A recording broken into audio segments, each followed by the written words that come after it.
എന്ത് അസംബന്ധമൊക്കെയാണ് ഈ വിളിച്ചു പോകുന്നത്? മാതൃകാ അധ്യാപകനുള്ള രാഷ്ട്രപതിയുടെ കയ്യിൽ നിന്ന് സ്വർണ്ണമണം മേടിച്ച ഒരു അധ്യാപകനാണ് ഞാൻ.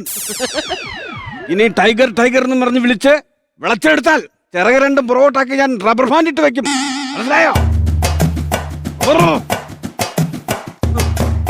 നമ്മേ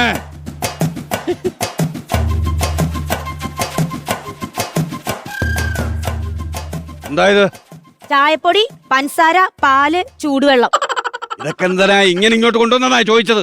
ഞാൻ എപ്പ ചായ ഉണ്ടാക്കിയാലും മാഷിക കുറ്റമാണല്ലോ. എന്നാ പിന്നെ തനിയെ ഉണ്ടാക്കി കുടിച്ചോട്ടെ എന്ന് ഞാൻ വിചാരിച്ചു. എന്നാ പിന്നെ ഒരു കാര്യം ചെയ്യാ, അകത്തിരിക്കുന്ന ഗ്യാസ് കുറ്റിയും ഗ്യാസിന്റെ സ്റ്റൗ എടുത്ത് പുറത്തോട്ട് വെക്കുക.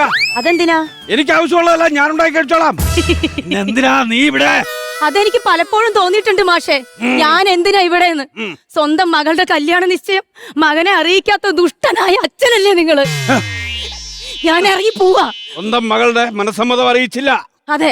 എടീ, കണക്ക് പരീക്ഷയുടെ റിസൾട്ട് വന്നപ്പോഴേ ഞാൻ അവന്റെ മുഖത്ത് നോക്കി പറഞ്ഞതാ, നീ എന്റെ മകനല്ല, ഇനി മേലിൽ തന്നെ അപ്പാന്ന് വിളിച്ചു പോകരുത്. വന്നത് 10ാം ക്ലാസിന്റെ റിസൾട്ട് അല്ലേ, അല്ലാതെ DNA ടെസ്റ്റ് ഒന്നല്ലല്ലോ. ഇനി അതും നീ കാണിക്കണം. എനിക്ക് അതിൽ കാര്യത്തിലും സംശയമുണ്ട്. ശരി, അപ്പൊ അതിനും സംശയമായി. അതെ, ശരി, ഇനി ഞാൻ ഈ കുടുംബത്തിൽ നിൽക്കണില്ല.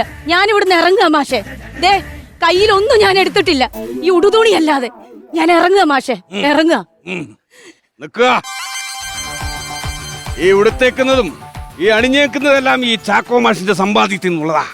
അപ്പൊ അതും ഇവിടെ വെച്ചിട്ട് പോ.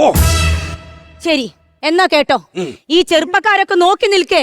ഈ ഉടുതുണി ഇല്ലാതെ ഈ പൊന്നമ്മ ഈ വീട്ടിൽ നിന്ന് ഇറങ്ങിപ്പോവും. അത്ര ദാരിദ്ര്യമുള്ള പിള്ളേരൊന്നും ഈ പഞ്ചായത്തിലില്ല. കാണണോ? കാണണോ ചാക്കോ മാഷിന്? കാണിച്ചു തരാ ഞാൻ.